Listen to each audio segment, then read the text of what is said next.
Hello and welcome to another episode of Gossip Finance, where I am your host, Alacius Inger. And I'm Duncan Sandlin. How's everybody today? How are you, Lacey? Excellent. So we have something a little different in store for our viewers today, I see. Yeah, we're going to watch some clips. We were watching some clips. Actually, one of them, this first one was sent to us, and then we kind of went down a rabbit hole a little bit. But this was a Dave Ramsey clip, and it's about 401k plans and are they a good idea? And so we thought we'd cover that, and we'd cover a little bit of how retirement planning works. So we thought we'd start with that. I'm ready to go. You ready to go?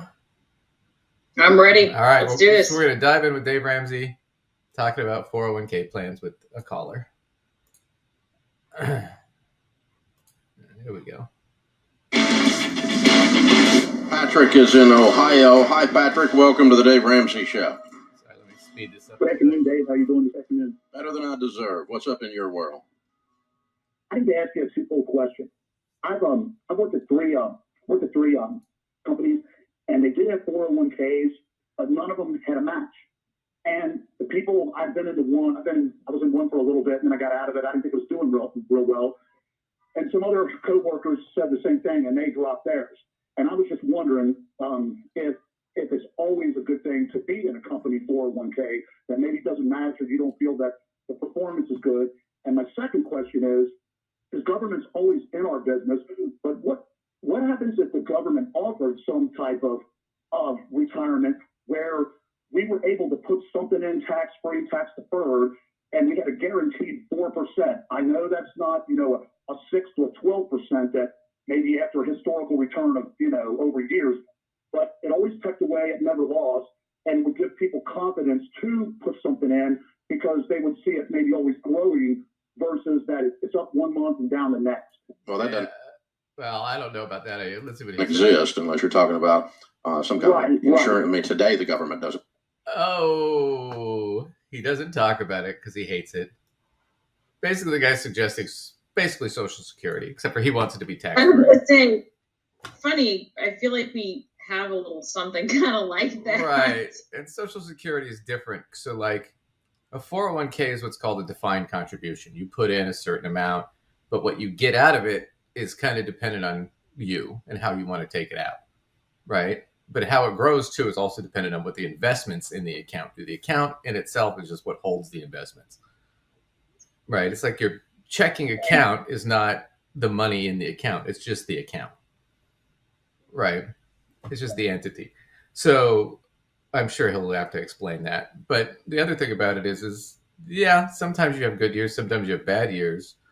The bottom line is it depends on what years he was invested. If he's been invested recently, then during the COVID and stuff, depending on what the situation was, he probably did have a couple bad years, just right out of the gate. But the smart move would have been to leave it there and leave it invested and let it keep growing. Right. It sucks his employer won't. Absolutely. It sucks his employer doesn't match. That seems kind of tacky to me. But yeah, unless I missed it, he didn't say who his employer was, right? No. I didn't think he did that. Because I was going to say it's not that common for employers not to match. However, I must be honest, mine does not match, but I also have a pension in addition to a 401k. Right. So that's different. That's kind of one of the scenarios where sometimes there's not a match if there's something else. So it just makes me wonder who his employer is. Right. And yours is a little different. You have a 403B, right? No, I have a 401k okay. also. Really? Cool. I have a 403B and a 401k. I've got a lot of options. Yeah. 403B is pretty much like a 401k, only you can annuitize it. Just FYI, people. So it can act like a defined contribution, and then you can turn it into a defined benefit later on. But right. Yeah, let's watch a little bit more, Dave, and then maybe you can explain how some of these accounts work. Probably better than he will. I mean, my guess is he's going to be sort of okay on the explanation, but he's going to leave a ton of shit out. That's my guess. Probably. Doesn't have that. And besides that, you really don't. Whatever. If you you just pull up a calculator online and put in $100 a month at 10% or 12%, and then put in $100 a month at 4%, and you'll see real quickly why you don't want to do that. It's Yeah, but see, that's stupid though, for two reasons. One is First off, market returns for the last 20, 30 years, even 10, 20, 30 years, are right around 8%. They're not Right. 10 or 12 like he's talking about. He's inflating it by, at least a factor of 25 to 50% more, right? On top of that fact, the markets aren't guaranteed. So if your investment goes down versus what he's talking about is what if I got a guaranteed 4%, right?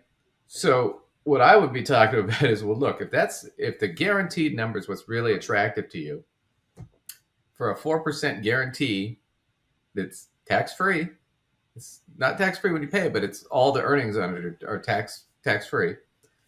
There's a thing called municipal bonds, right? And mostly wealthy people use them, but sometimes other people do too. But you're buying like either a share of an electric company in your state or a county, or you're buying into a school district in the county, and the bond is backed by the taxing power of the county, right? So they're pretty secure. They do pay anywhere between 3 to 6%. And a lot of them, can be 20, 30, 40-year bonds. But they pay you that, they pay you that coupon every 6 months, right? So if it's 6%, you get 3% every 6 months.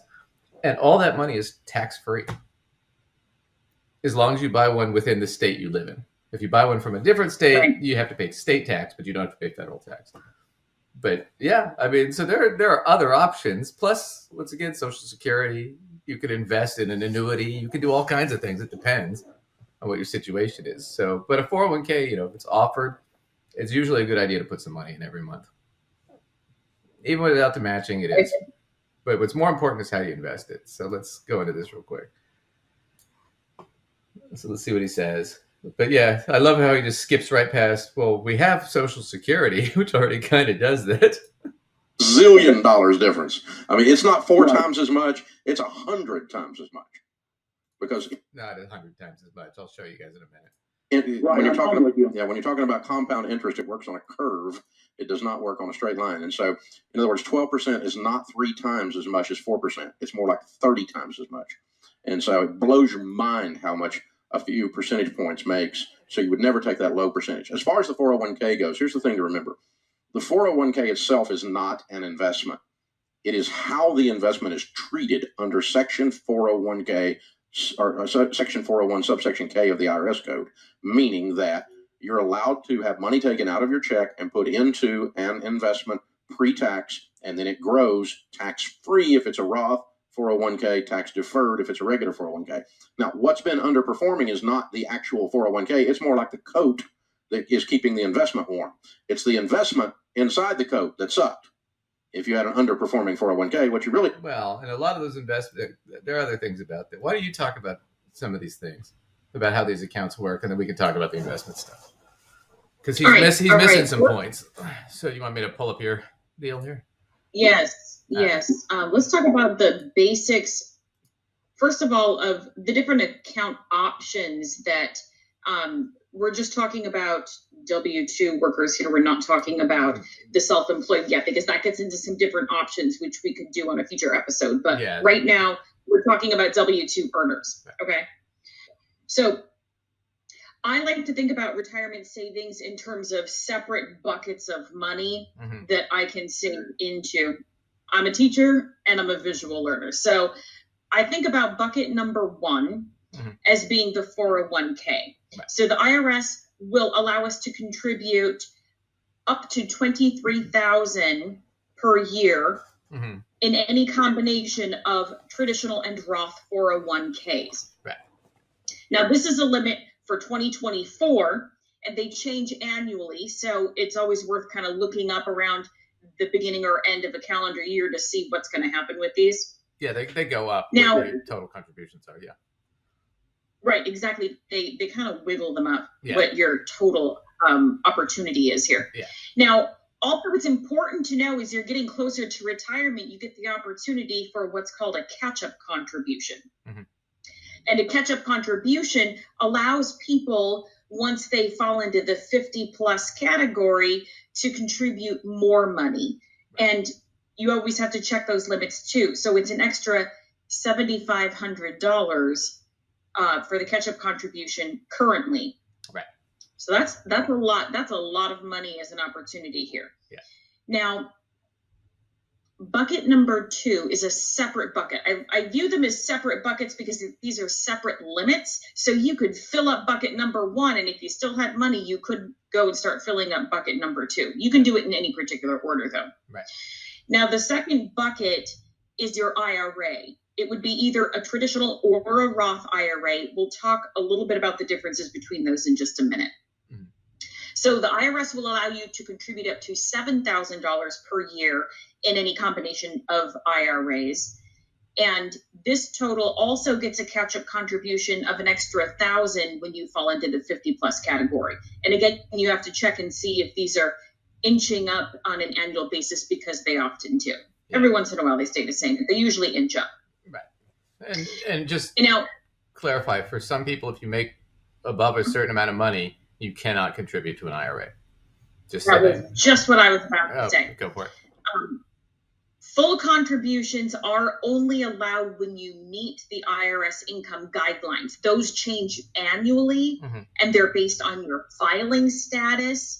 And we're not getting into that right now because there's also certain things they call a phase out. So it's not like here you get to and here you don't. There's kind of a spectrum in between. Yeah. So it's one of those things you have to check the limits, and if you start falling in pretty close to them, you want to check with your tax professional just to make sure you're doing what you are allowed to be doing at your income level. Right. So those are the things to be aware of. So let's take a look at the next one, because there's another secret weapon for a handful of our W-2 workers that I know we have in our audience. Right. So bucket number 3. Now, bucket number 3, this applies to government workers. This actually applies to me. I know we have a lot of teachers. So if you are somebody that falls into a government working scenario, any government job, any civil service job. Yeah. Right. You might find yourself with a 457. A 457 is treated much like a 401k, but it is a separate bucket of money. Right. It is completely separate from your 401k. I have the good fortune of having access to a 401k and a 457. Right. Now, if we have more teachers and more people in my position in this audience, if you have a 403b, that belongs in bucket number 1 with your 401k. Yeah. So those two are together. Paperclip on that. Yeah. Those paperclip together, okay? But the 457 is still separate from the 403b or the 401k. I have a 403b and a 401k in bucket number 1, but I also get a 457. So if I filled up my 401k, I could switch if I still had money to contribute to a 457. And I can fill that up to $23,000 per year separately from my 401k, which is huge. That's a huge benefit for people who fall into this category. And especially when you're nearing retirement and might be, positioned better to be able to save more. Yeah. Now, the catch-up contribution for a 457 is the same as a 401k. You get the $7,500 catch-up contribution in those accounts as well. And again, these limits for a 457 change in the same manner that a 401k or a 403b limits change. They just remain as separate buckets. Right. So what this means for a W-2 earner under the age of 50, maxing out 3 buckets would be $23,000 in the first one, $7,000 in the second, and $23,000 in the third. If you were a government employee. Correct. If you were not a government employee, you wipe out that bucket number 3, but you could still contribute a total of $30,000 under the age of 50 if you had the ability to do so. Right. Now, I want to cover this real quick. So traditional means that I'm about to do that. Okay, go for it. Sorry. Next slide. Okay. Good. So I put the word TDA in there because tax deferred annuity, that is what a lot of people like me that have 403Bs have. Yeah. a traditional 401k, traditional 457, traditional IRAs. Generally speaking, traditional means you're paying into the account using pre-tax dollars. You are not paying the taxes right now on the money. So that's where you get the tax break in your current tax year, right? Right. You're looking for those tax breaks to save you a little money right now with Uncle Sam. In most cases, you can take loans against these. I don't think it's a great idea. I'd rather see you keep your money in the market, but you can take a loan against it in a traditional most of the time. If you need to, yeah. Yeah, if you have to. It's an attribute it has. Okay, so on the drawbacks, since you're paying taxes on the contribution and earnings when you take the money out in retirement. Since you're getting the tax break now, you got to pay the taxes later. So Uncle Sam's going to have his hands stuck out and he's going to want his cut. You are also required to withdraw this money by age 72. That is increased from 70 and a half to age 72. Right. Because again, Uncle Sam hasn't gotten his cut yet and he's going to require that he gets his cut. He's got his hands stuck out and he's waiting for you to pay the piper. Mm-hmm. Let's talk about a couple of quick attributes of Roth accounts for us just to plug into our brains. That's the next slide here. Sure. Okay. And then Duncan, you can hit us with anything you think we need to add that I missed. I'm kind of doing the basics here. Yeah, no, this is great for Roth. now. Roth on the positive. Now this would be a Roth IRA, Roth 401k, Roth 457. You could have options in all of them. I have options for Roth 401ks and Roth 457. So check with your employer and see if there's a Roth option so you know what your choices really are. There almost always is. On the positive. So, go ahead. Yeah, nowadays it's a lot more common. It didn't used to be, but nowadays it's pretty common. Yeah. So you pay taxes on the money before it goes into retirement. This means that you are not paying taxes on the contributions or earnings in retirement. Right. Now, Roth IRA, this is a funny little side thing, but I like to throw it in there. So, side note, you're not required to withdraw from the Roth IRA. You can leave it to your heirs. Right. Uncle Sam already got his cut, and he doesn't care that much what you do with it. That's sort of how I like to think about it. Right. Now, check with your financial planners and whatnot to work all of that out. But it's just sort of one of those things to put a paper clip on in case you need to discuss that later. Yeah, we'll talk about that in a little bit here. But they're phenomenal if you want to leave money in an estate. It's a phenomenal tool. Right.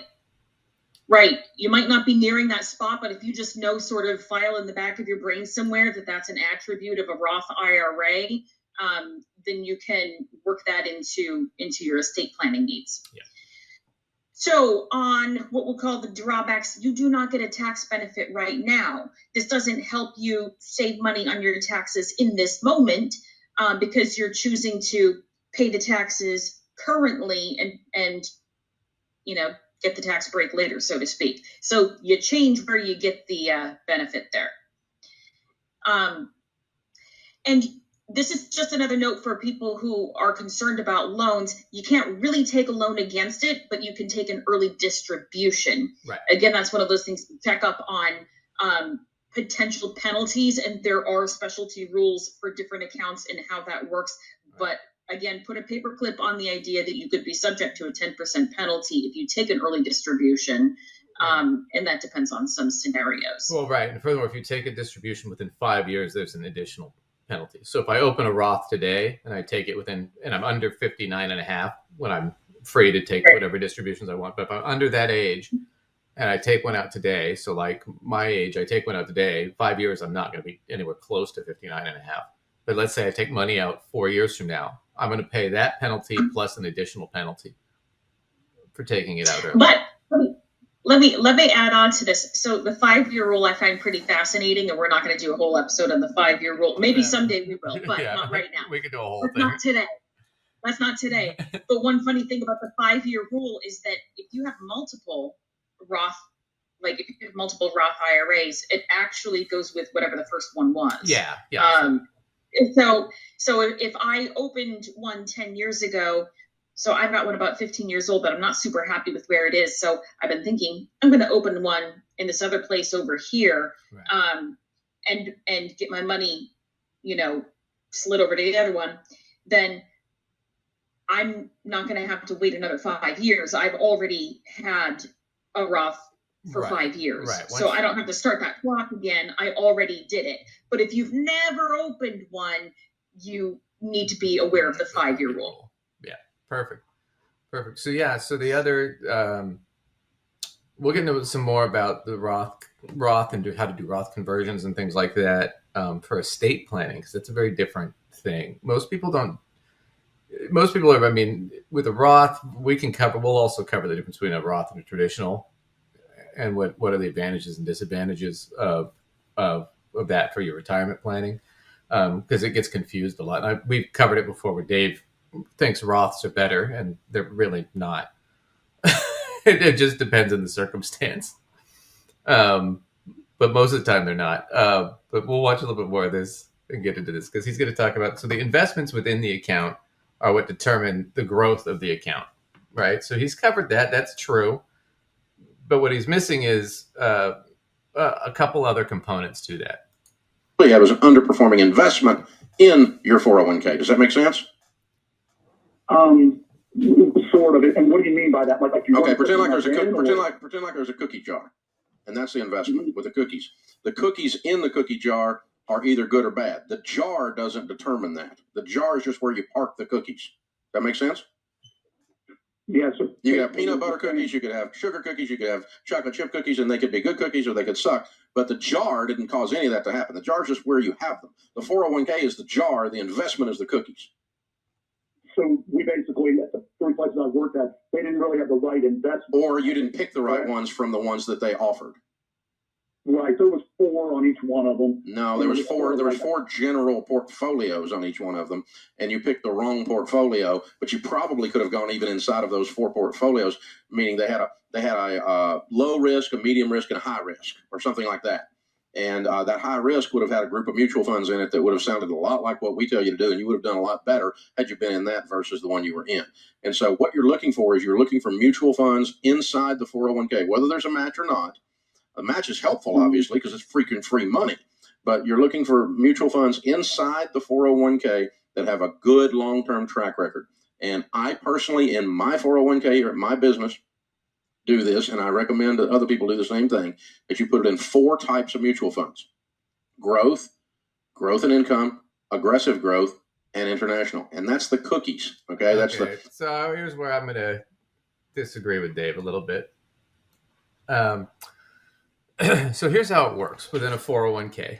Okay. So the 401k gives you investment options within it. Okay. Here's the thing that I don't love about 401ks is they're only required to give you, I think it's like 12 or 14 something options, or different mutual funds or ETFs or whatever they're putting in there. So those are the only options you have to pick to invest from within that 401k. As opposed to when I open my IRA at some discount brokerage firm, I have every option under the sun. Right, and just about any market you want to touch, you can put in. You used to be able to, like in the old days, in the 80s, you used to be able to put your house in your 401k or your IRA, not your 401k, your IRA. Sorry. So like I don't know if you guys remember Mitt Romney when he ran for president against Barack Obama. This was back 2012, and that came out of it, Mitt Romney, that he had like 2 or 3 other houses that he owned, and they were in his IRA, and it was grandfathered in. You can't do that anymore. But the beauty thing about that is he could put his houses in the IRA, and now they're tax deferred. Right? Wow. So he dodged it. So imagine owning a home, and you don't have to pay taxes on it because it's in your IRA. You don't have to pay any of the homeowners tax, any of that stuff in your state. I mean, it's amazing.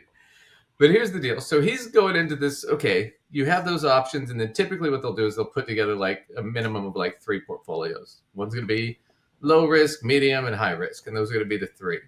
If you're younger, you're probably going to be looking at higher risk kind of stuff. You can pick individual funds, or you can pick one of those 3 portfolios.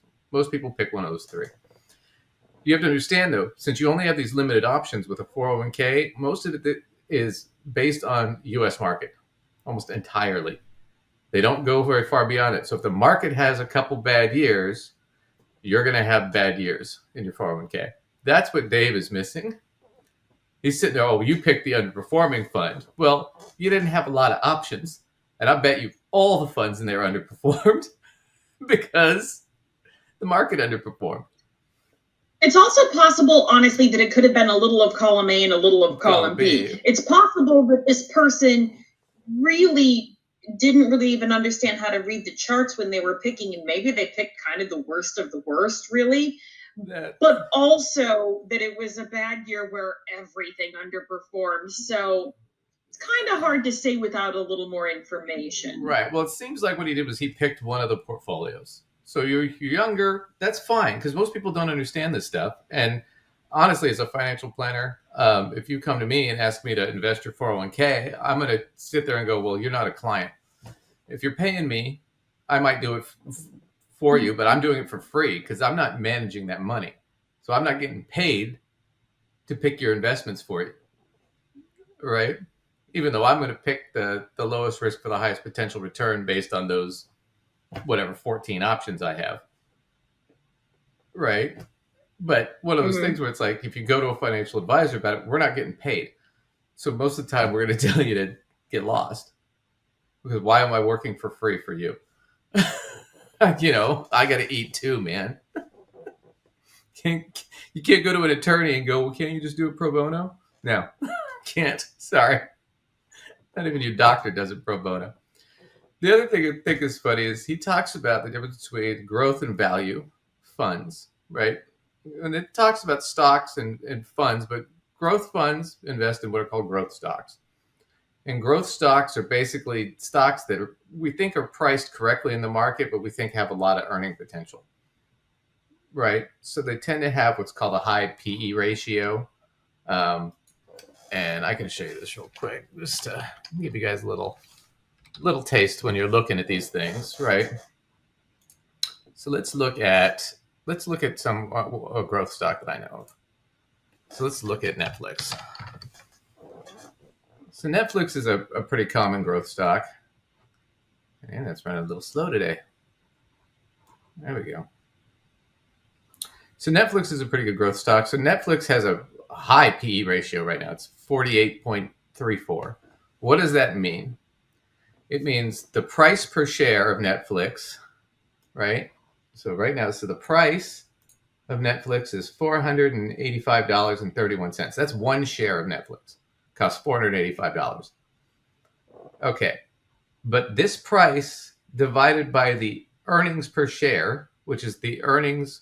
So if we have 1 million shares, right? Or let's do this easier. So Lacey has a company, Lacey Corp. Lacey Corp issues 1,000 shares, and her earnings for the year were $10,000. That means her earnings per share would be 10,000 divided by 1,000, so it would be $10 per share. So that's what her profit was per share. And since you're the shareholder, your shares are worth, you get a share of the profit. So the price divided by the earnings gives you the jump, right? So the price is a lot higher than the earnings, which should be a good sign. Now, in a growth stock, typically you're looking at, I want a high price to earnings ratio, or PE ratio, as it's called here. I'll show you guys again.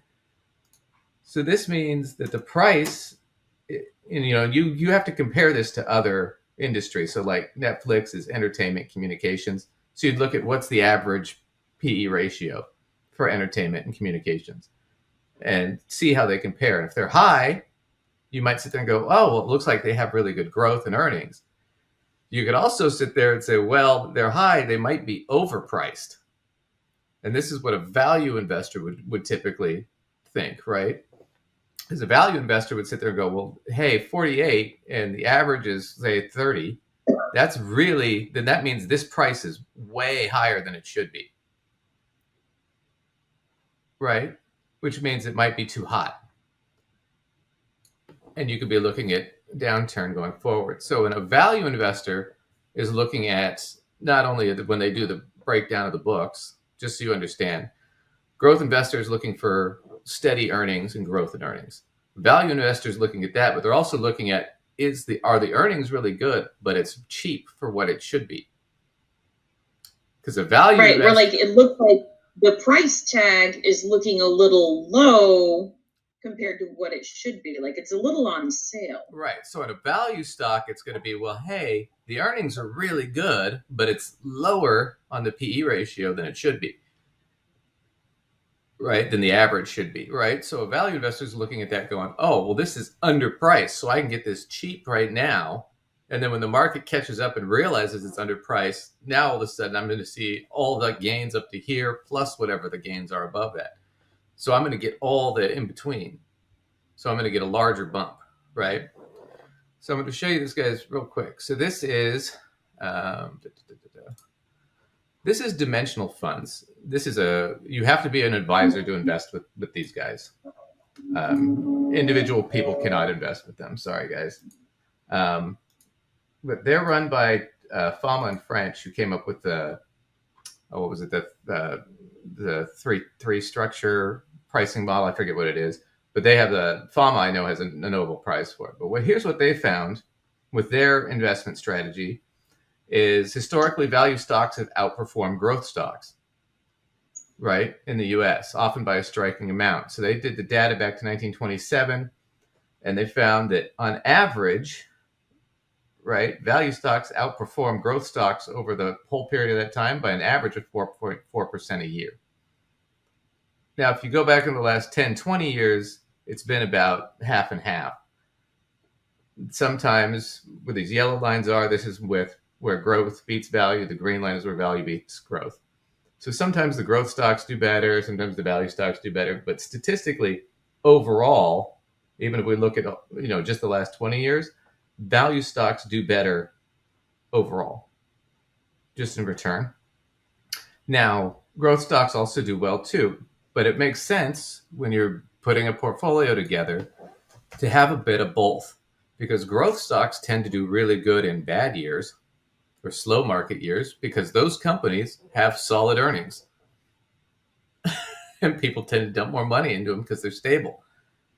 And value stocks tend to remain undervalued because people don't want to take risks. But in really good years, value stocks beat the crap out of growth stocks because now people are excited and they see, oh, well, this is probably underpriced. I can get it cheap now and I can make a lot of money going forward, right? So good years, value stocks do really well. Bad years, growth stocks do a little bit better usually.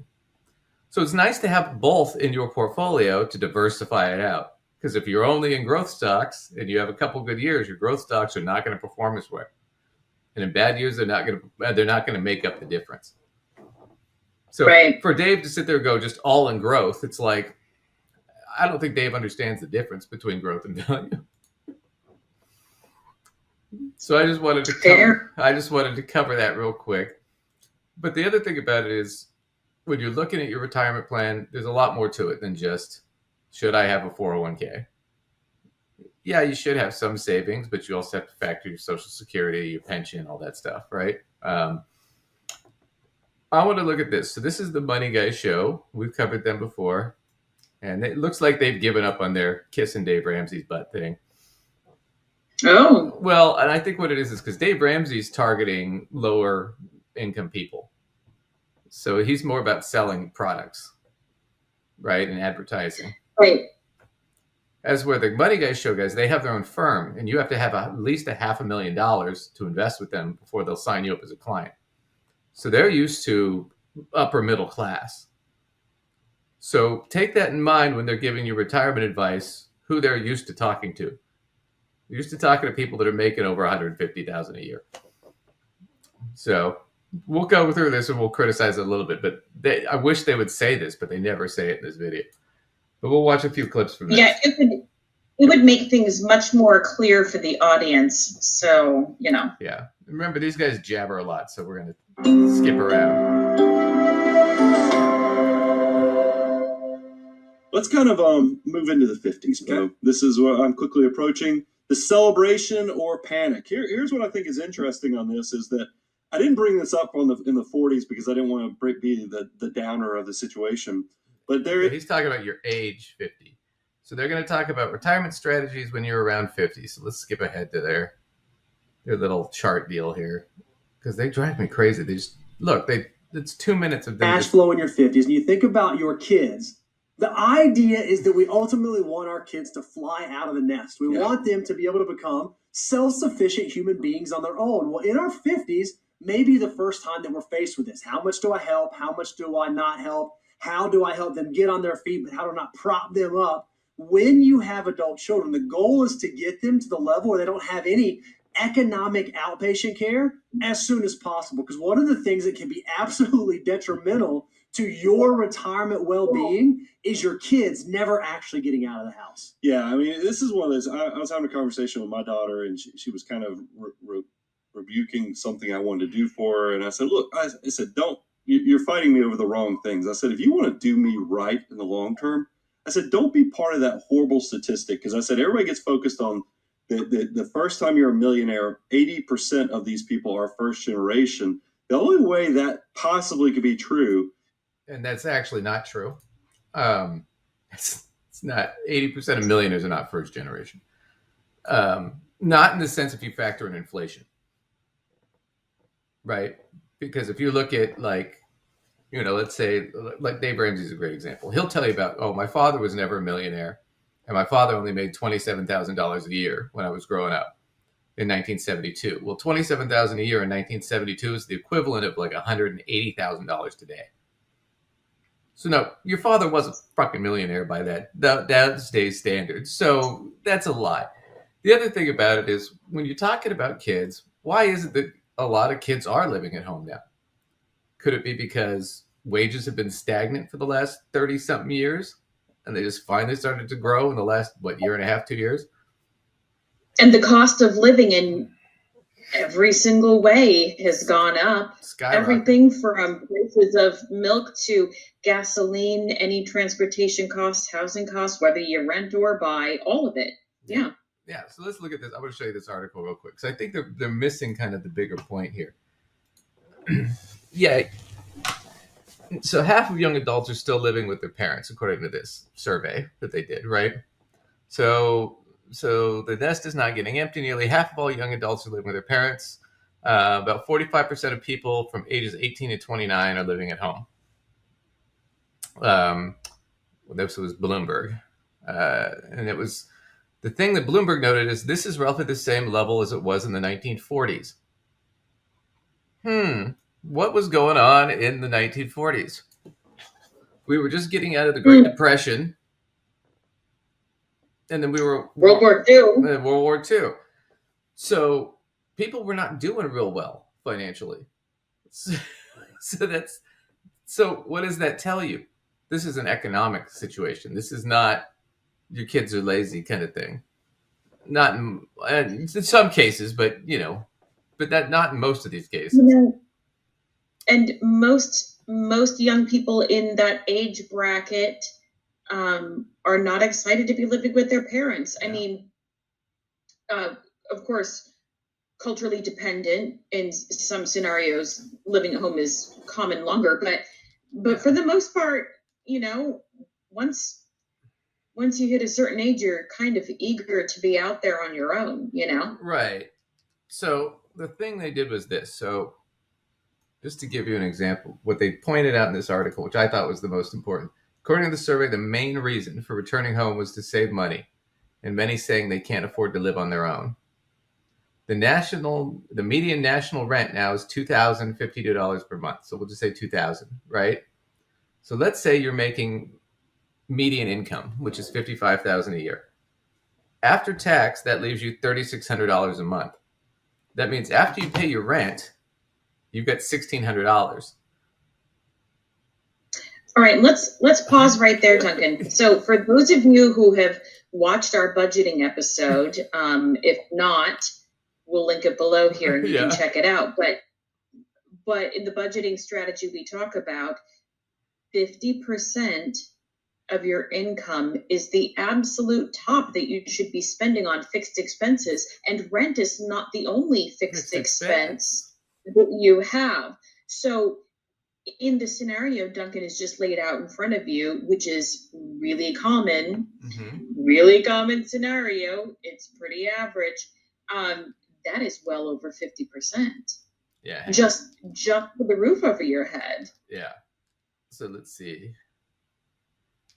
And if you don't have a car and you are able to even use public transit and lower your transportation costs, there's still another fixed expense that makes it go higher. You still have to pay something to get yourself to this job. Right. You know, it's a problem. Right. Most cities have whatever it is, $150 or $200 a month. You pay for a bus pass or a train pass or whatever it is. It depends on your city. But then you got to factor in, okay, we haven't factored in your water, electricity, garbage. We haven't factored in any student loans or regular bills you have to pay, cable, phone, cell phone bill, grocery bills, car. If you're a car person, add several bills onto your life instead of the one public transit bill, you know? Yeah, and we did that before too. We figured what was almost 80% of Americans need a car just to get a job. Just the way our country's laid out. So now it's an impossible scenario, right?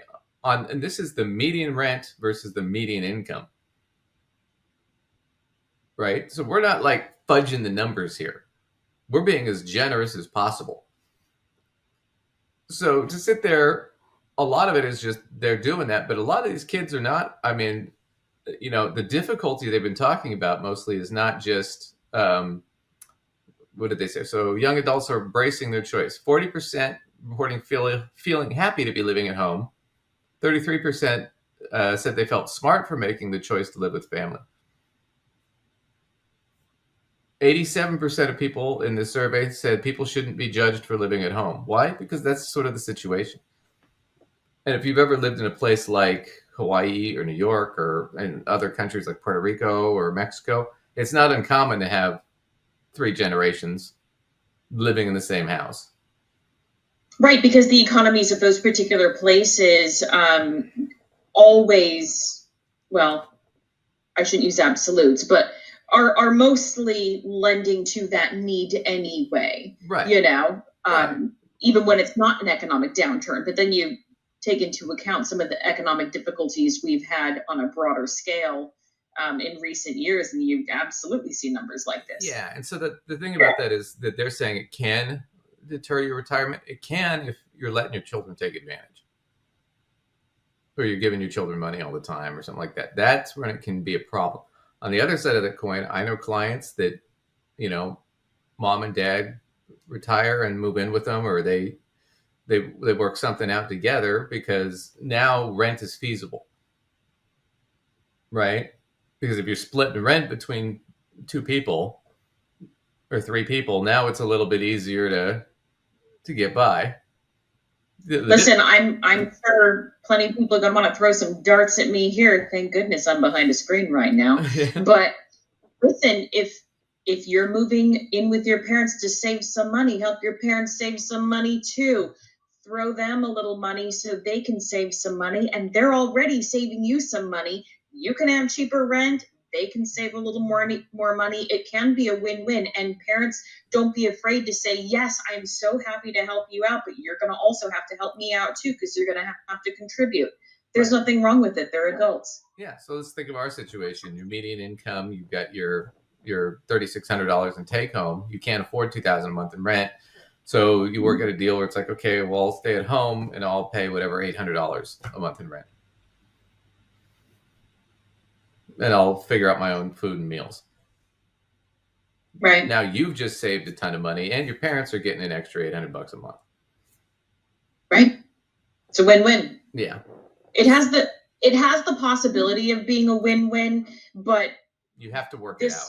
Yeah. This puts into my territory of the mindset of money. This is where a conversation needs to happen, and people are afraid to have those conversations because there's this mindset of what helping your kids looks like, right, or what moving back in with your parents looks like, right? There's this sort of story that we've told ourselves around it, and we just have to be willing to talk about it because it has the possibility to be a win for everybody. Yeah. So I think they're being a little Debbie Downer on this, but I think they're assuming that your kids are staying at home, so you're paying for everything, and they're just hanging out playing Fortnite all day or something. I don't know what they're thinking, But that's once again it. I think they have their certain assumptions because they're used to a certain kind of client. And that's where I think they kind of screw this up, is they're not thinking about, well, from the bigger perspective, if you're a client who has a lot of money, you don't have to worry about your retirement or anything like that. And yeah, having your kids stay at home is just a burden because you don't need any help from them. Right. Right, Lincoln, I'm sorry, I'm backing up over here because I'm half expecting one of our viewers to type in the comments. I have an adult child living with me, and they basically stay home and play Fortnite all day. If that's you, feel free to let us know in the comments. If that's you, I would say I would go talk to a therapist about how do I talk to them about taking more responsibility. I would do that. If I don't know what to say, then I would hire somebody to help me out. But yeah, I think that was just sort of a very short-sighted kind of viewpoint on that. So let's see if we can skip to the next part of the pyramid, because it takes them forever to get anywhere. And I plan them like at accelerated speed here, and it still takes them forever. Oh wait, do you have them at like 1.5 speed? I have them like 1.25. Oh no, I had them at normal. Sorry, I can play them a little bit faster. But we'll play them. What happens when you maybe need somebody to provide care for you? Is that going to be a family member? Is that going to be a nursing facility? You need to be thinking about. This is something risk management.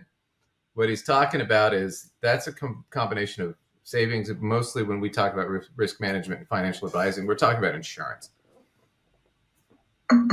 Right. So we're talking about, they put in their long-term care. So long-term care is if you're old, there are 5 basic things you have to be able to do, right? You have to be able to eat, use the bathroom, shower, get out of bed, physically walk around. I mean, there are 5 basic things. Let's say you can't do 2 of them and you need help. You can buy long-term care insurance. You can attach those to life insurance policies, stuff like that, if that's something you're interested in. But it's something you should talk to a financial advisor about before you start buying a bunch of insurance products. So, I mean, I just want to clarify that there's that. Health insurance is important, making sure your Medicare is all taken care of, especially when you're older. And then there are other things like, annuities or different things we can do or play with. But I think that's something you really need to talk to an advisor about, because it's very personal. And it's going to be very, very different depending on who you talk to. So let's see if they get to the next one. My God, man, it takes them forever. You got to scroll way in advance. All right, so let's go to. Again, in your 50s, you also want to be thinking about your diversification and your asset location. Is my portfolio appropriately diversified to match not only my risk tolerance, how much can I handle, but my risk capacity, how much should I handle? Is this portfolio? Once again, this is back to need to talk to an advisor. Unless you know how to do it. But be careful, because there are 3 kinds of clients in financial advising. There's the client that doesn't know what they're doing, that you have to explain things to, and they're great. There's the client that knows what they're doing and doesn't want to deal with it, and they just leave it to you. And they're great, except for they never call you back because they just assume you're going to handle it. And then there's the third client, which you avoid like the plague. It's the client that thinks they understand it, but only knows it well enough to F it all up. Yeah, don't be number 3, guys. Don't be number 3. That's the guy who calls you like 5 times a week. Should I invest in Bitcoin? No. You're 60. No. All right. So when they go to this with tax planning, I wanted to cover this a little bit more because we were talking more about retirement accounts earlier. So he's talking about Roth retire early before a traditional age 65, and you're able to do things like Roth conversions and lower tax brackets so that you minimize the tax you pay over the long term. There are also some key. So here's the thing about these accounts. Roth versus traditional, the investments in the account. And I have a little slide. The first thing when you pick these investments in these like 401ks and stuff like that, it's a little different when you get an IRA. You really should get, because when you get to like 59 and a half, you're going to start moving, even if you're still working, you're going to start moving money out of your 401k into an IRA. And ideally, you're going to hire somebody to manage it if you can. Most advisors are fee only. There are a lot of advisors like me where I don't really have a minimum requirement. These guys require that you invest a minimum of $500,000 with them, with their firm. I don't really have a minimum. It's mostly just, do you irritate me or not? I mean, You know what? It is worth its weight to work with people that are enjoyable to work with. That yeah. client number 1 or client number 2 Yeah, if you're version. if you're 29 and you've only got 40 grand, but I think like, oh well, he'll be a good client in 20 years, and I like dealing with him, so yeah, I'll do it, and I'll charge you my basic 1% fee, so you pay me 1% on that, right? But my goal is to make you more money, because then I want to get my fee. I want my total amount for my fee to go up. But you need to pay attention to the fees, not just from your advisor, but the fees on the funds within the account. So that was the thing that I was kind of joking about with the whole thing with growth and value with Dave Ramsey, because he doesn't understand that concept either. Because that's the big important thing. So what I did was just gave a simple example. And I'm assuming 10% growth per year on an account, and you're investing $500 a month. Okay? And the fee on account 1 is 1% for the mutual funds. You're getting charged 1% a year. But you can also get really cheap, like mutual funds and ETF funds that are only charging you 0.1% a year, which is a tenth of that. And so what I did was I took that, just to give you guys kind of an example. So if I invest my $500 a month in the 1% account versus the 0.1% account, after 10 years, I'd have paid $4,300 more in fees, right? I'd have $98,000, $798 in my 1% account. I have $104,000 in my 0.9% account. And the difference would be, because there's growth on the money, right, each year. So my growth difference would be $5,700. So I'd have $5,700 more in the lower paying account. And the difference in percentage would be I'd have 5.8% more money. This starts to, grow and grow and grow, and it's exponential. So after 20 years, I'd have paid $23,000 more in fees total for 20 years. Account 1 would have 330. I'd have 372,000. So I'd have $42,000 more, right? And I'd have grown the account 12.8% more. After 30 years, if you go through that same scenario, I'd have paid 76,000, roughly more in fees. I'd have 874,000 in the account versus the cheaper account, which would have been 1 million. Right? So I'd have $188,000 more after 30 years. And I'd have grown the account 21.5% more. And let's say I started when I was really young, like I was 25, and I invested for 40 years. Now I'm 65. Well, if I had gone with account 1, I'd have paid $207,000 more in fees over that 40 years. The total in that account would be 2.15 million. The total in the second account would be 2.8. So I would have a difference of $682,000 more in that account. That account would have grown by almost 32% more. Huge. The difference is so huge there. So pay attention, especially when you're young. What are the fees on these accounts? And you got to remember, on mutual funds, they'll give you the expense ratio, the expense fees, but mutual funds also have to pay internal taxes, where ETFs don't. Mm-hmm. And you got to, they have higher management fees, and sometimes they have load fees, things that ETFs right, don't. You definitely want to look and see if it has a load. Yeah. A load is a type of fee you want to look for too, and there are some that have no load, Loads, which are better.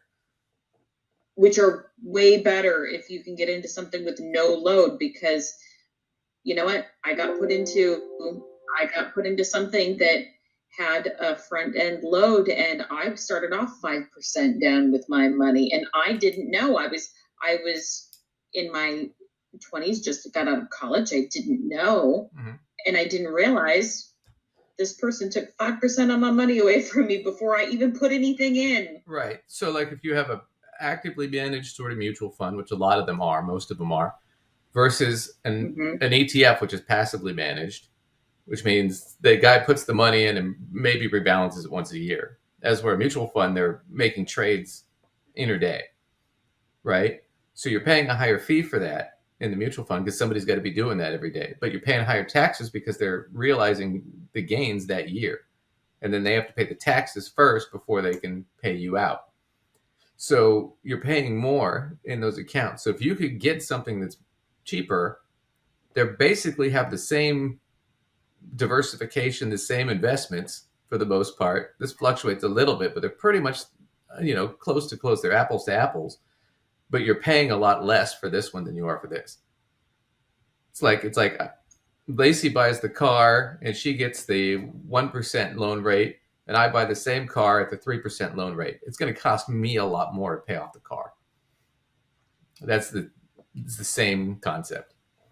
The other thing he's talked about is Roths, and we talked about that before. Roths are great because you never have to take money out of them. You're never forced to. You can die with the Roth and leave it to your kids, and they get that money tax-free, right? So Roths are great. Roth conversions are really popular if you're wealthy and you want to leave estate to your kids. And let's say I have a 401k and it's got $1 million in it, but I only need 500,000 or only want 500,000 out of that. I'd like to leave the other 500,000 to my kids. Well, then what I'll do is I'll convert that 500,000 to a Roth, right? Which you can do, totally legal. And that 500,000 will go into a Roth.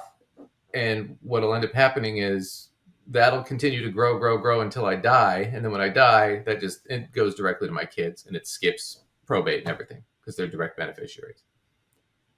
But here's the trick to that. I can't charge the taxes within the Roth. I have to pay them out of pocket. Right? So I have to pay the tax on that $500,000 because I converted it from a traditional account to a Roth account. To a pre-tax to after-tax. So that's $500,000 I have to be prepared to pay taxes on in that year, right? Or I can break it down over several years. But this is why this is so dangerous when these guys talk about this stuff and they never think about it. So to pull up our handy little tax calculator, I just used the Smart Assets one, which is just a quick, dirty thing. But here we go. So they already have household income. So I just did Salem, Oregon, which is near where I live.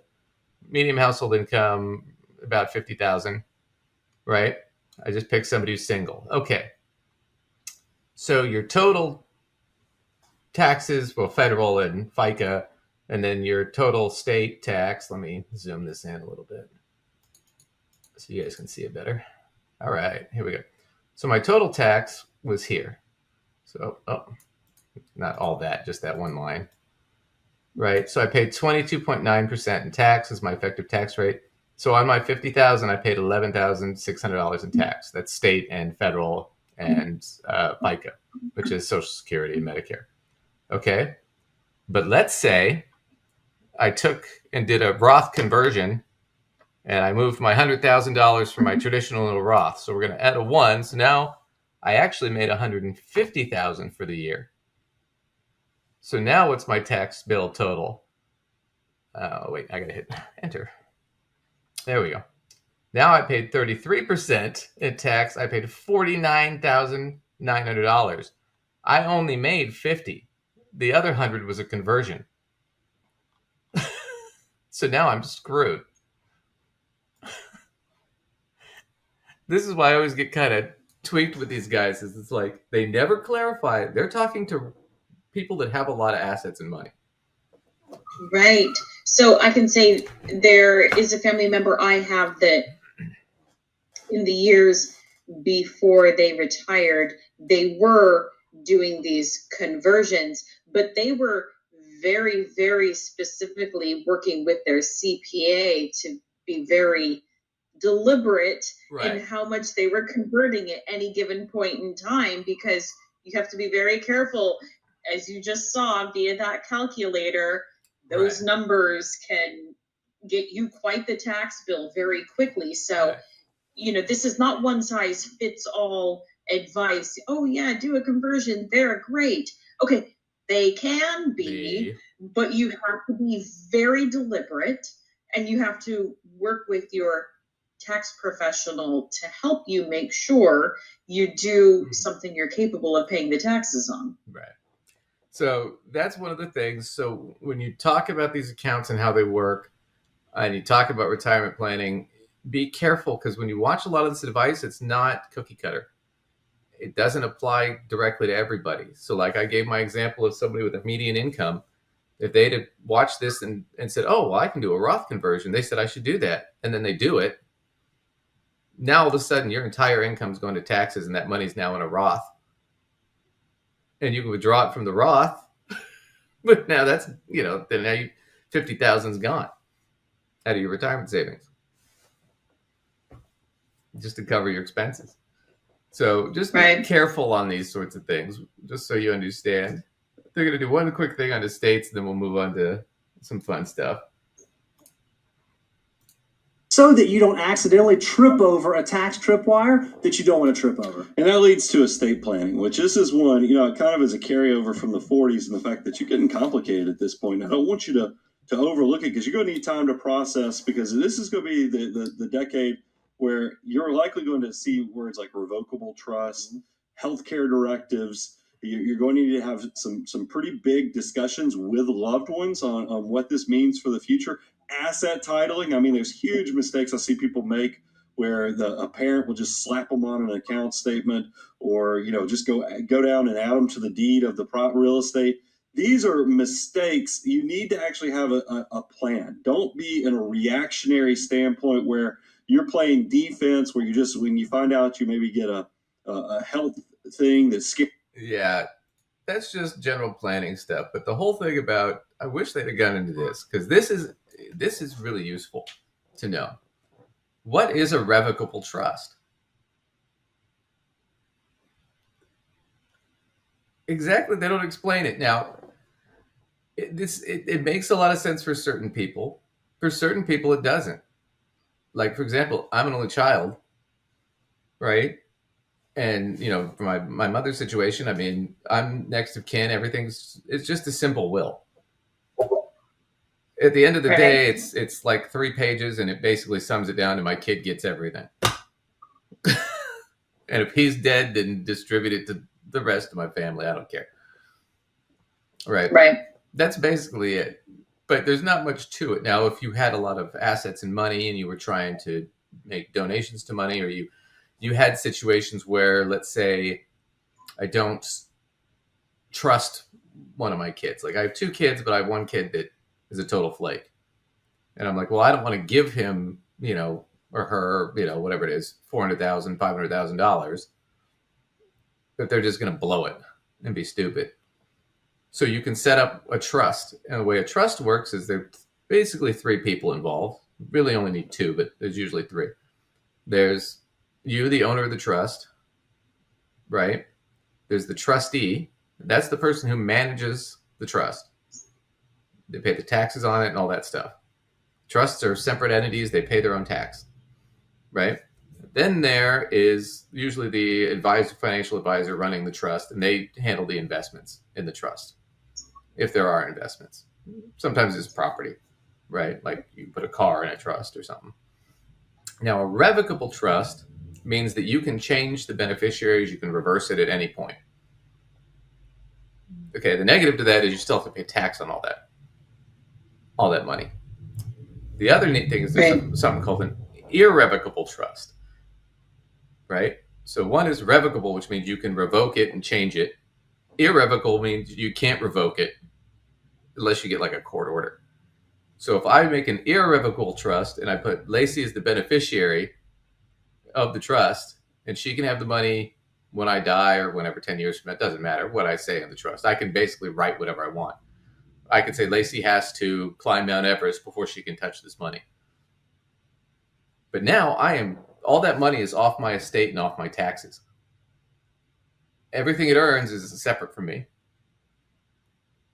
So now I've gifted all this money to Lacey, and I don't have to pay tax on any of it. I don't have to pay estate tax. I don't have to pay anything. Right? The negative is let's say Lacey pisses me off. Well, I can't change it now. I have to go get a court order. And you usually have to have a really good reason, because basically the court's going to say, well, wait a minute, technically that belongs right now to you gave all the money to the trust. It belongs to the trust because it's an irrevocable trust. You can't revoke it. And that trust basically says at some point in the future, all this belongs to Lacey.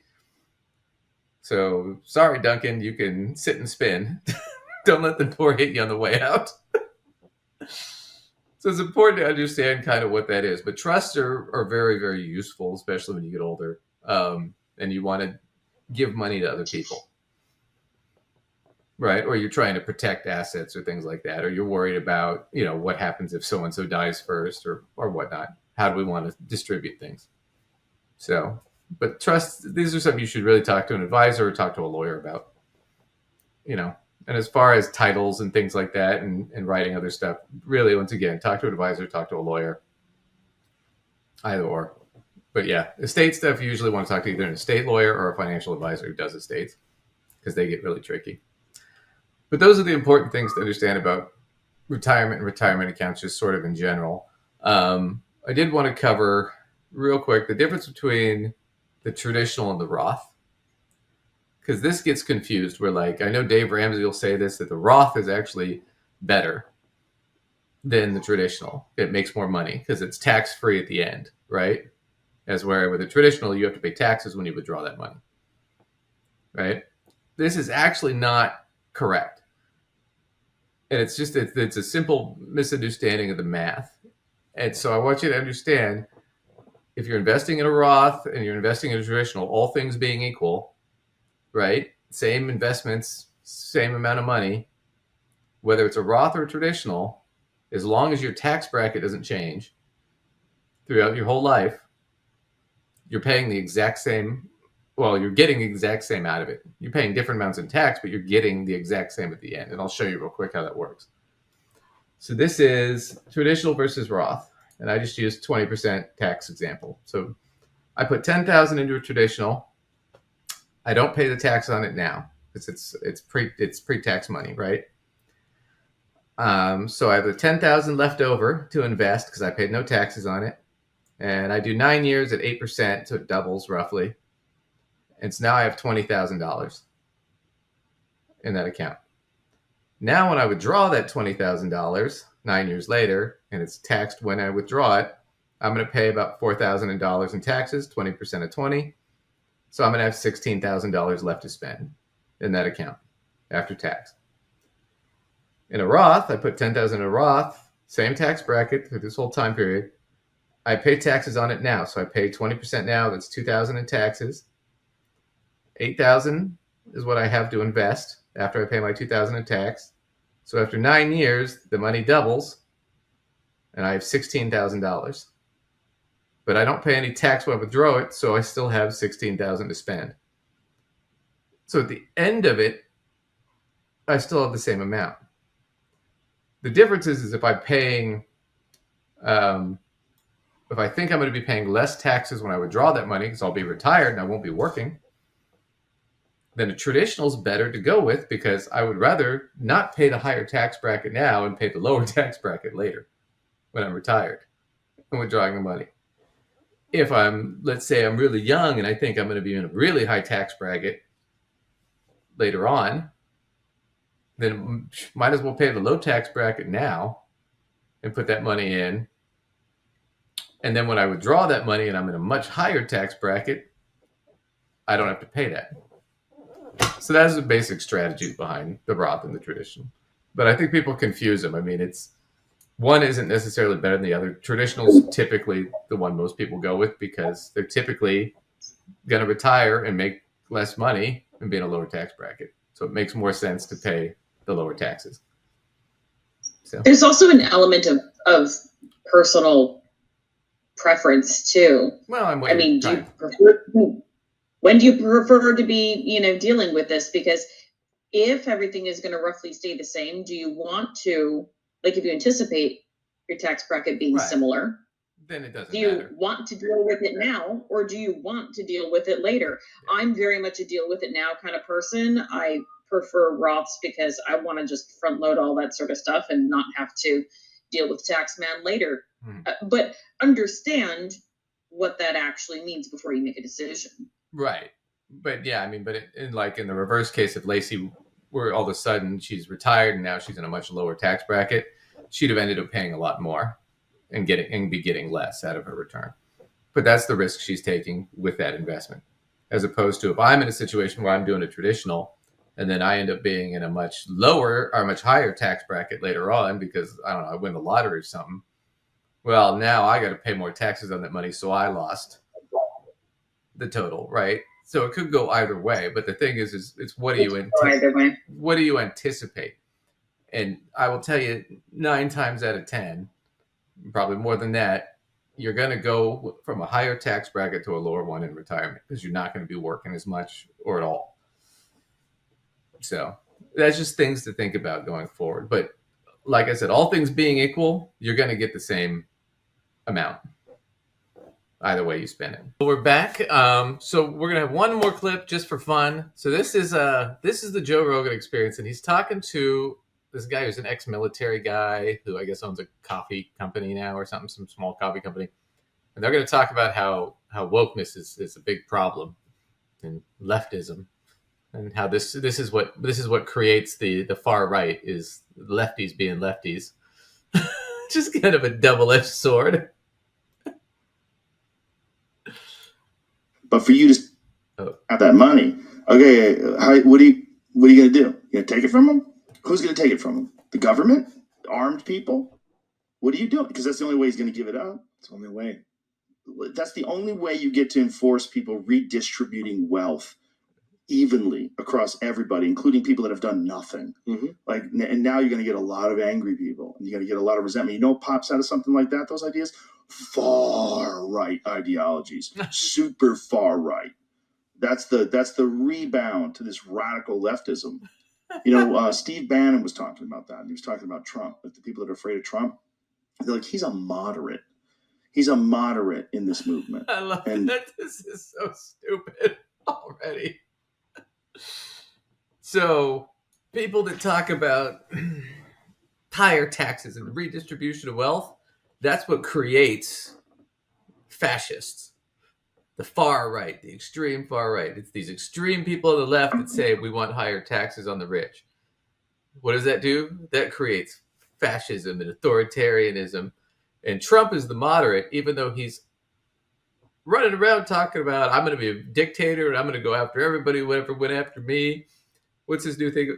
I'm your retribution. I'm your, revenge. I'm your, kind of, it's like, it's just funny to me. It's like, so the guy's talking about being a dictator and he's talking about being the retribution for the. And that's the moderate stance? Is this what we're dubbing as the moderate stance? I know. No. Everything about this makes, you have to be taking some kind of crazy pills or something for this to make any sense. It makes absolutely no sense. We're only 40 seconds in and he's just babbling like nothing. He must be high. I hope he's high. Believe me, if you guys fuck with him more, someone else is going to come along that's going to resonate with these people that realize they're getting fucked. Doubtful. And it's going to be just like what's happening in Argentina, where this guy gets elected and he's like, fuck everything. Everything's got to go. Everything's got to go. And it's wild because people are very excited about that. There's a groundswell of people that are really fucking fed up with this bullshit being implemented in all sorts of countries all over the world. They're passing these wild hate speech laws in the UK. Well, this is so stupid because the whole thing with Argentina too, and we'll get into a little bit international politics here. Argentina, they elected this guy who's a far right nutbag. This guy's crazy. He's so crazy. He has 3 dogs. All 3 dogs are clones of his previous dog. That's how rich and nuts this guy is. But Argentina's dealt with fascism for years. Argentina was where the Nazis hit after World War II. Why? Because it was a pretty fascist country that would take them. So the other country that took a lot of them was the United States. It was actually a town in Alabama that was basically funded, and we put all their scientists there and forced them to work for NASA. They lived in this town in Alabama that's still there. I think it's called Huntsville, Alabama. It's also like the most right-wing Republican town in the country. but it was all populated by Nazis originally. They were escaping from the war. Oh my, okay. So he's just going to go, we'll skip ahead a Well, little. there's your little historical fact for the day, folks. Yeah, well, we're going to get to a little bit more history because this just cracks me up. Because he's just babbling at this point. I even skipped ahead a little bit here, but he's still going off on nothing. Besides, that meme could incite violence because it's offensive. Yeah. They could arrest you. This is wild, wild shit. And this is the kind of thought process that leads us down a very bad path. I think that's where people start to sell this thing is this is a utopian future, right? Where everybody's equal, everything is the same. We're all, in this fictional reality together. But what they don't understand is it does not look like that. It looks like a dystopian nightmare is what it looks like. In order to get to this place that you're briefing us is so amazing and equal, it has to take so much control. It's anti-psychology, it's anti-human, it's anti-freedom. Like when you take... So here, this guy's name is Evan Hafer. So he's the coffee owner guy who's ex-military. So he's talking about communist countries that, we've gone into conflict with and whatnot. All right. Here's the catch to that whole thing. He's not wrong, except for he's incredibly wrong. Okay, please explain. So let me explain this. So example, the Nazis were the National Socialist Party, but they didn't do anything socialist. They were fascists. They were far right-wing capitalists, right? They were not any socialism. They were not leftist in any way, shape, or form. Why did they call themselves socialist? Because they wanted to win an election. So they pretended to be socialists because socialism is popular and people like socialism. Right. And then when they got elected, they said, fuck it, we're not doing any of that. Now that we're in power, we're not doing any of that. Similar thing happened in the USSR. So when Vladimir Lenin started the USSR, what ended up happening was he created this system called authoritarian socialism. And what ended up happening was the reason they called it that is because he basically had to kowtow to all the wealthy oligarchs that were already in place and had been in place for, their families had been in place for centuries, right? Just to get things moving and get things going along, because he needed the backing and the support. Well, what ended up happening was it became an authoritarian dictatorship. And then when Stalin took over, it became a real authoritarian dictatorship. So when you look at China, similar thing. They push this idea of communism, and then China's now a dictatorship, and it has been for decades. Same thing in Vietnam, right? What he's missing is this, is what happens is you move to that kind of system, it's never really existed. And the trick is nobody really knows how it would exist. I mean, it's sort of like the Catalans, you could argue, and the Weimar Republic for a brief time before they got taken over by all the outside groups. But there's never been an actual communism, because what ends up happening is, in a communism, for example, there would be a total distribution of all the wealth, of all the labor, right? So the concept is in like capitalism, you have the bourgeois, who are the owners. They own all the property, right?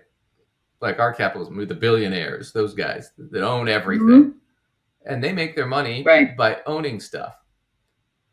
And then there's the labor. And the labor, we make our money because they pay us to make stuff to make them more money.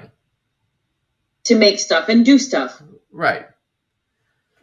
So that's the system in a capitalism. The concept between that and a communism is a communism would be, well, wait, we're putting in our labor. We should get, why is it that you just own everything when you're not putting in any labor? The labor should own everything, right? So everybody should be part of labor, and labor should then, the ownership of everything should be distributed out among people. That was the concept, the general, I'm oversimplifying this a lot, but that's the general idea. Socialism is kind of communism light. It's between communism and capitalism. You'd still have a capitalist system, and there's a lot of different degrees of socialism where it's argued back and forth. You still have a capitalism, but the question is okay, could you still own a business? Could you still own a home? Could you still own a car? Could you still own the clothes on your back? All that kind of stuff, right? So there's all this argument in between what it's going to look like. The difficulty is nobody's ever really described what it's going to be, and we've never seen one. Because what happens is usually authoritarians and fascists say they're communists and claim to be communists, but then when they get to power, they reverse all that. And then it's like, oh, well, yeah, the USSR, it's a communist country because the people own everything except for Stalin gets to decide who gets what, when, and how, if they get anything. Right? So it's not a communism. It's a monarchy. Right? Which is kind of what's going on in China, which is what happened in Vietnam. Right. So that's the problem that he doesn't understand. He's sitting there going, well, see, they're selling this utopia idea of communism and socialism. It's like, yeah, but who's selling it? Right-wing authoritarian dictators. Right. Right. Right. So you're not Who really... is applying this label to right. whatever system it is they're trying to apply this label to. Now, there have been regimes where they've come up and it's been a movement of the people and they've put in communist or socialist leaders, right? But then something happens, and we'll come back to that in a second. Something happens when you actually try to do an actual socialism or communism. A person's freedom, that's the most valuable thing that we have. Yeah. It's you're taking away the human purpose. Like, and that's the thing that I stupid. So the human purpose is to make money. That's basically what he just said. The idea that we're all going to work as a collective and work together for the greater good of society. No. That doesn't work. You're taking away their purpose, which is to make money. That's what he just argued. Wrestle with people. It's like you can't take away an individual's purpose and expect, or try to, and expect that to go well. It's just not. It's not. Like you can't put them into a factory job and say, well, you know what? This is your plight in life for the rest of your life. This is what you're going to do, and take away their. But that happens in capitalism all the time. See, this is what I don't understand about this. He's not making any sense. Their entire existence and essence, their ability to create and thrive as an individual, that doesn't work. Like, it doesn't work. And also, you're going to get the haves and the have-nots, like you had in Cuba. You get the haves and the have-nots, like you have in China. So China has kind of a hype. Have haves and have-nots in this system. We don't have have-nots in this system. We have soon, and we have haves and soon-to-haves, which makes no sense logically, systematically, or even grammatically. But that's the shit they're selling, man. It's such crap. It is such crap. But they're going to get to it in a second here, and then I just want to cover sort of what these concepts are. Hybrid system, right? Like they allow some form of capitalism, but until you step out of line, they send you to the bodies exhibit. Yeah, it's wild how many young people are not getting this information. I think many young people are getting it now. They understand it now because of podcasts. Mm-hmm. Oh my God, that's even worse. Oh my God, young people, please, for the love of God, don't take my word for it or Lacey's word for it. Please don't. Go read a book. Right? Here's what I hope you do. I hope you heard a thing we said, and then you start looking some stuff up. Yeah, don't trust our word for it, and don't go on a podcast because Joe Rogan clearly doesn't understand this stuff. See, young people don't hear this, and he's talking about it like this is the first time he's hearing about it.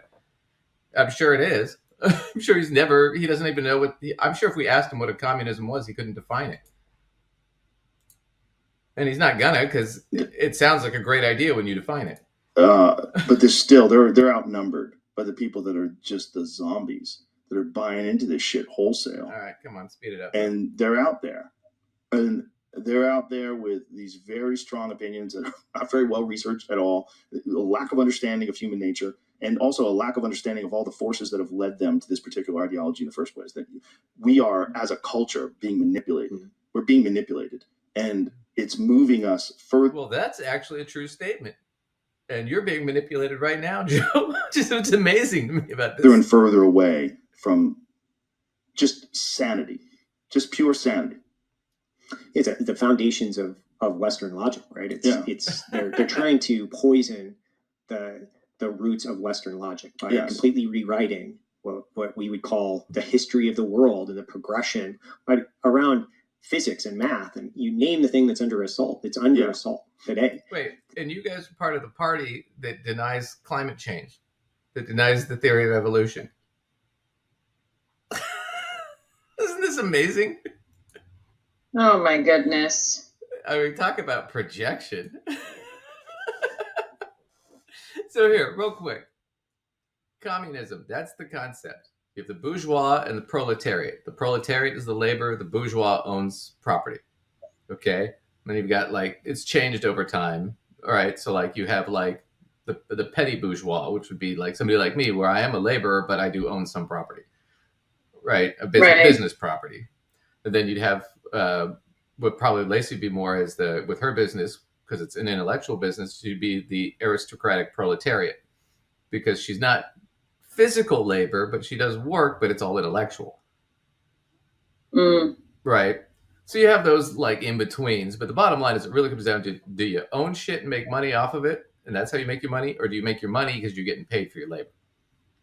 And the concept behind this sort of with communism would be there wouldn't really need to be a money because we just distribute it out, right? So if you've ever seen Star Trek takes place in a communist future because they have no money. Everybody's just provided for by the Federation of Planets.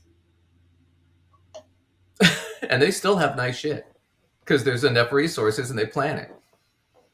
So, right. So there's still finance people running around going, okay, well, how are we going to distribute this so everybody's, content and working in the system, right? Now, that would be the ideal, right? Is it possible? I don't know. It's not going to happen in our lifetime, I don't think. I'd be shocked. But here's the thing that I think is funny. So a socialism is in between, and a socialism, the concept is, well, it's still capitalism, but we're going to have a government entity that comes in and taxes more on the rich to redistribute it out so that we don't have this huge gulf between the rich and everybody else like we do now. Because then what happens is you get disdain, you get revolution, things like that. So it's more of like we're gonna try and nicify capitalism as much as we can to make it tolerable. That's basically what social democracy is. But the concept is for either of those to work, it has to be 100% democratic, because the people would own larger shares of everything, because everybody would have some ownership into it. So you can't have a dictator and call it a communism.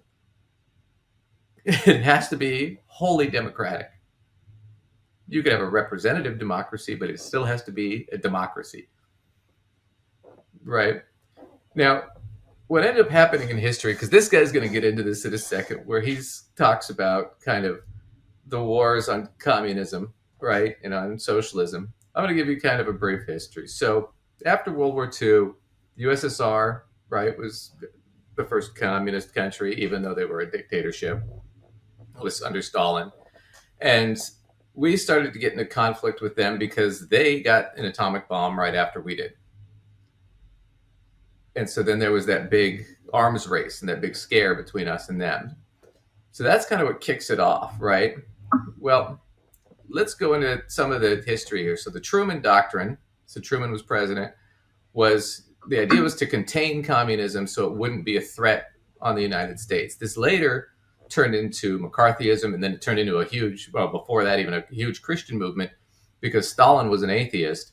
So it was the evil atheist, immoral communists versus the good, God-fearing capitalist Christians, right? So they turned it into that kind of thing. Well, then what happens is you get to the Korean War. I'm just going to go through these real quick. Korean War, right? North Korea wants to be communist. South Korea doesn't necessarily. They get into a conflict. We come in to try and stop communism in North Korea, which is what kicks off a lot of that war. And then what happens is because North Koreans are desperate, they need to organize because they're being attacked by the U.S., right? And who comes in to step in to be their savior? Kim Il-sung, who becomes the head of the party and the dictator. And basically, they worship him like he's a god, even though he's dead. And then his son, Right. Kim Jong-il, becomes the dictator. And then now Kim Jong-un, his son, is now the dictator. But they wouldn't have had that necessarily had we not come in and started that war and forced that position where that's where they placed it. Then you go to Guatemala. So a guy named Arbenz was elected on a socialist platform, but it was an agrarian reform bill that he wanted to do. So what his whole position is non-used land that was arable land or good land would be repurposed and patriated by the government, and the government would purchase it with bonds from the owners. So you owned land, I'd buy your land. You'd have to sell, I'd force you to sell it to me at fair market value. I'd pay you in bonds, and then I'd give the land to the local peasants to farm it. Right? So we could actually make more profit as a country. Right? So I'm distributing your money maker. I'm forcing you to sell it to me so I can give the item that makes money to the peasants. Right? Guess what? There was the United Fruit Company in Guatemala who sold a lot of fruit to the U.S. They were not happy. They lobbied heavy, and since we had the Truman Doctrine, what did we do? We went in there, tried to depose Arbenz, put a big blockade on him. Arbenz then got into a situation where, in order to defend himself from the U.S. and the outside countries, he had to buy weapons, and he couldn't. So the only country that would sell weapons was Czechoslovakia. So boom, Czechoslovakia next to Russia, boom, they're communists too now. So now they're a combatant, right? So he's buying guns from Czechoslovakia. CIA led a coup against Arbenz. Eventually he got deposed, and we put in a friendly right-wing nationalist like Trump in power in Guatemala. Now you know why we get a lot of peasants from Guatemala, because they've been dealing with that forever. And then Czechoslovakia kind of gets kicked to the curb. All right, this guy coming in, the right-wing guy, this led to a war in 1960 in Guatemala that lasted till 1996. 36 years of civil war in Guatemala because we put in a right-wing nationalist because we didn't like the elected leader because it was costing our businesses money because he was going to spread the land out and give it to the people. Can't have that. That's anti-capitalist. Then I can't own it. Mm-hmm. You see That's true. Starting to see a theme here. All right. So then you go to the There is a theme. Yeah. So you go to the Congo. They elect a guy named Lumumba, and he was elected prime minister. Had a similar agrarian kind of thing he was doing. We had him assassinated, so we could open up more trade with the Congo and get cheaper goods. And then the Congo was destabilized. It has pretty much ever since been destabilized and been a nightmare. Cuba. Fidel Castro led a revolution against the right-wing dictator that was running Cuba. He won, right? But he was a socialist, and he did the same agrarian reform Arbenz did. Just repackaged it. What did we do? We embargoed Cuba and cut them off completely. So they had to go to the Russians, to the Soviet Union for support.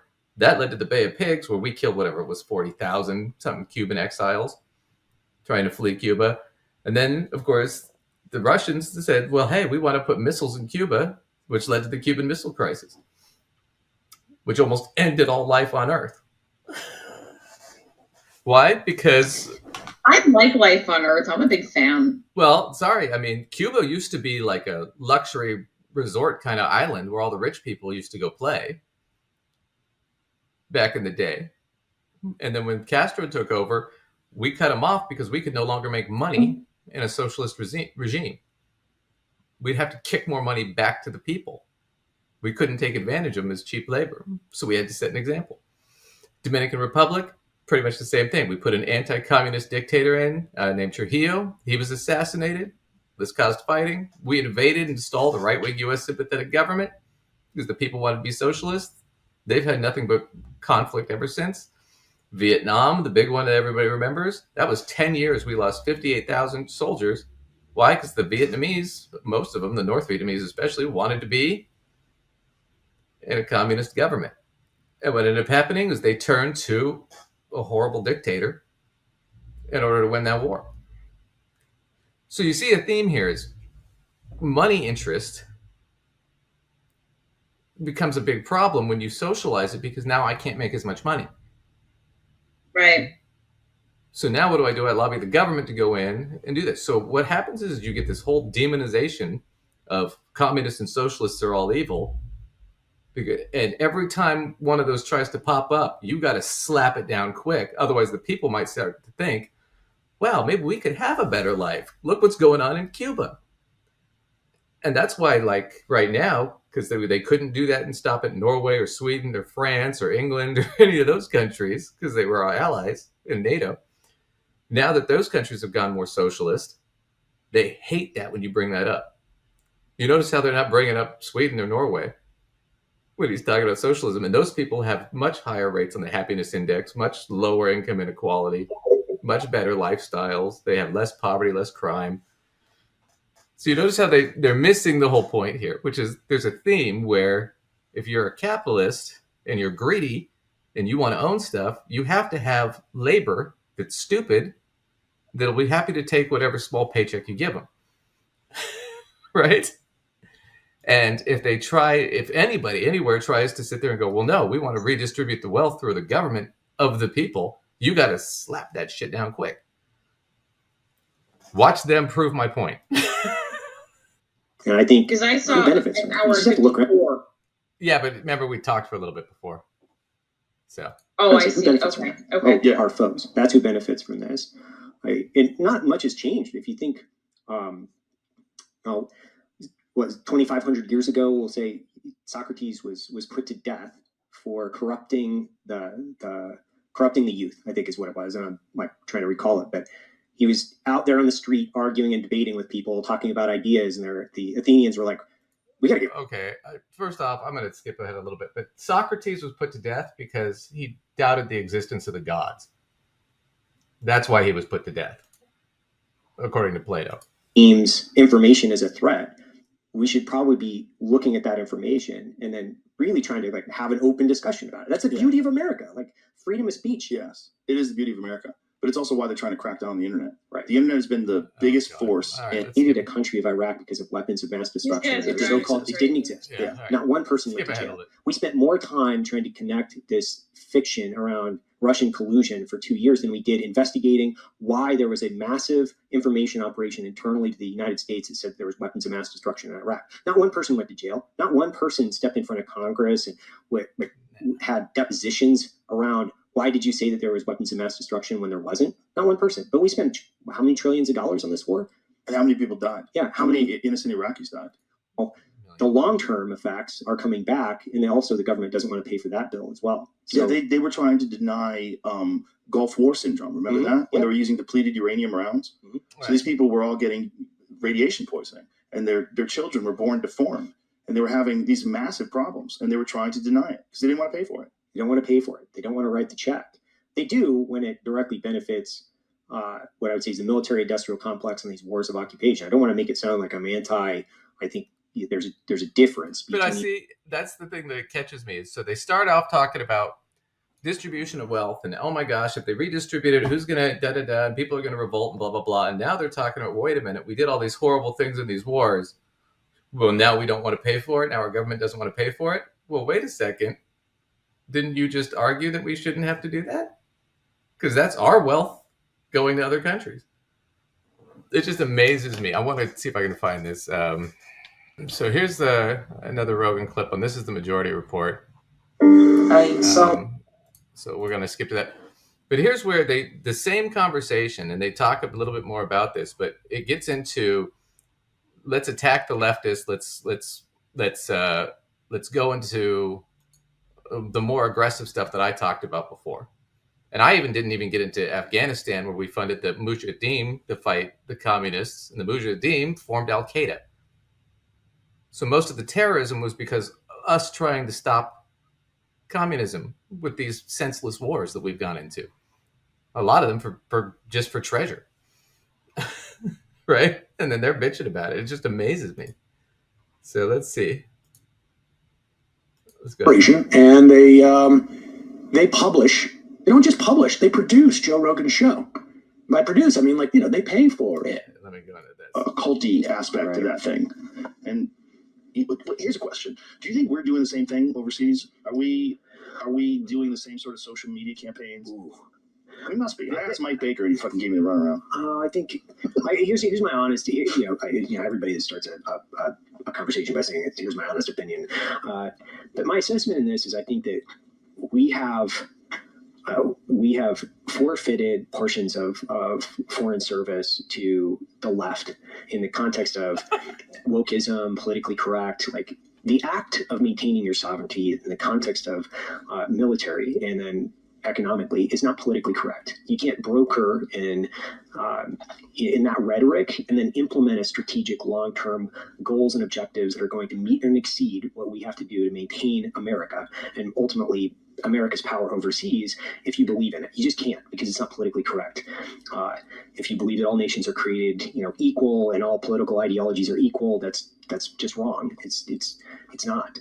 I think communism is a dog shit ideology. I think that it should have been flushed down the international toilet a long time ago. We just haven't done it good yet.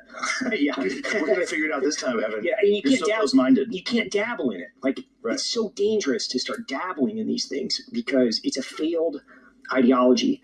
You have to flush it down the toilet. It has to go away forever, and then you have to evolve past that at a certain point. But when you've co-opted our academic institutions and you've indoctrinated generations. Pause 1 second. I mean, what's fascinating is about So I just wanted to see clip real quick, but so he's saying let's get rid of the communists. And the same conversation where they were talking before about, well, weren't we wrong in Iraq? Shouldn't we pay for that? Well, what was part of that whole thing in Iraq was to take oil. But part of the reason we've been in Iraq for so long is because before Saddam Hussein took power, we put him in power, by the way, in the 80s. We put the Sunnis in power. And we put them in power because previous to them, the Shiite leadership was in direct relation to Russia. And the Russians get all their oil through pipeline. And Iraq was one of the richest oil-producing countries in the Middle East. And Iraq owed a ton of money to the Soviet Union. And what did they pay it back with? With oil pumped directly from Iraq up to the Russians. So we deposed the leader, put in Saddam, so Saddam cut off the Soviets. And that's what started the end of the Cold War. So all this shit they're talking about is all interrelated, and they just don't understand it. So he's saying we need to get rid of the communists, but that's what started the shit you were bitching about just a second ago. And what I want to skip to is, because it just amazes me about this whole thing, is he's talking about essentially genocide. And here's Joe Rogan's response. Wait a second. There we go. He's basically talking about we need to go back to all the wars I just explained. And if you're going to have communism, you're going to need someone to enforce that. It only is implemented through tyranny. That's it. Isn't that wild? Yes. That no one wants to do that math.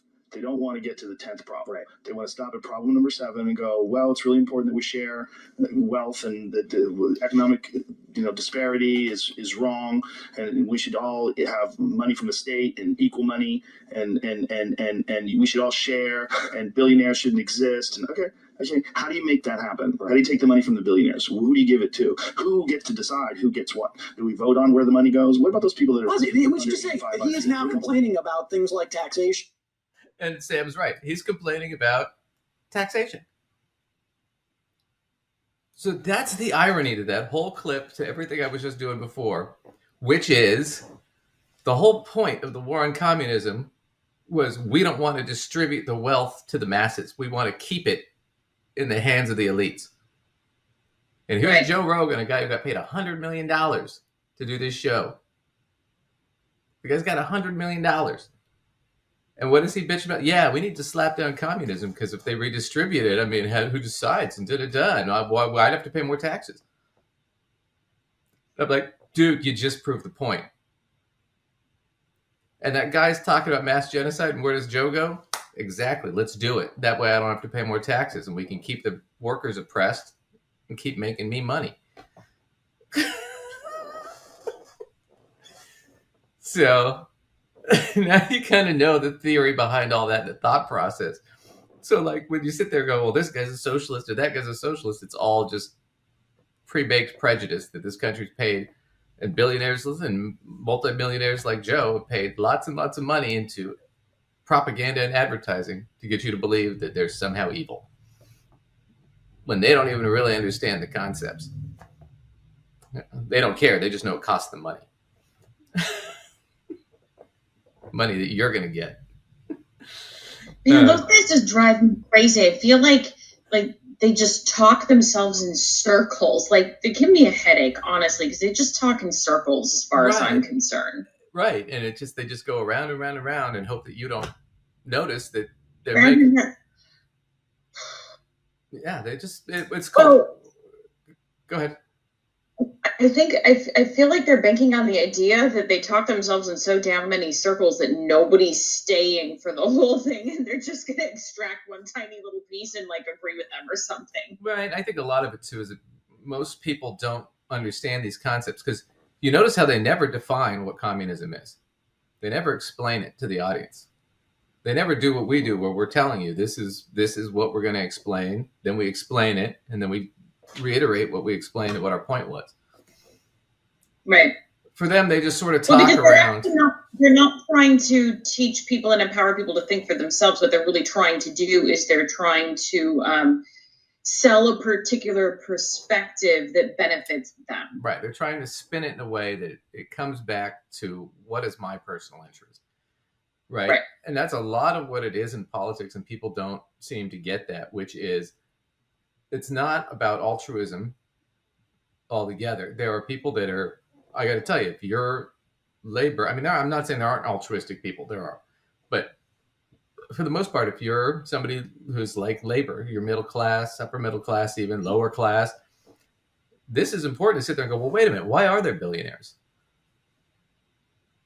Why are they getting all these riches and benefits from society when we're doing all the labor? And especially since now you have, like we talked earlier, you have wages have been flat forever, production's gone up. Who's seen the benefit of that? People like Joe Rogan. And what are they saying? Well, hey, we can't have this system where we redistribute we got to slap that down quick before anybody starts to think about it, because it's a bad ideology for people to think, wait, why don't I deserve more? Can't have that. It's the whole, what was it, Frederick Douglass, who was the escaped slave. I think he later served in Congress. And he wrote that whole thing about when he learned to read. He did it by bribing the local children to teach him how to read when he'd go out and run errands while he was a slave. Because he first started, and the master's wife taught him how to read, but then the master told her, you can't teach them how to read, because then he's going to start to think, and then he's going to realize that he's a slave. And then we're going to have a fucking uprising on our hands, because all the slaves are going to go, well, yeah, he's got a point. Why are we doing all this shit? We can't have people thinking for themselves now. Right. It's like I watched the Barbie movie for the first time the other day, and it's finally they had to steal all the Barbies one at a time because they'd been brainwashed by the Kens that they were just sex objects that were there to take care of them, and they had to bring them in one by one and explain to them, no, you're the one being taken advantage of. And then they were all like, yeah, I am. You're right. This sucks. Wait a minute. Yeah. Oh, anyway, I don't have anything else to add. How about you? No. I'm good. Yeah. We'll go see the Barbie movie. It was actually pretty good. Anyway. Yeah, I like. Yeah. So for us, thumbs up. It deserved to be the biggest movie of the year. Anyway, where can everybody catch you, Lacey? All right. As always, you can find information about me, my articles, courses I teach at mysensewithsense.com. If you want more information, you can feel free to email us or send us a clip, invite yourself on the show. We're into both of those ideas. So you can email us, and where would that be, Duncan? You can email us it's down below. It's gossipfinancead@outlook.com. Also, if you have questions or financial things you want us to talk about, please email us, let us know. We're up for anything. Thank you to the viewer who sent us the Dave Ramsey clip. That got us going today. And we hope everybody has a great week, and we will catch you guys later.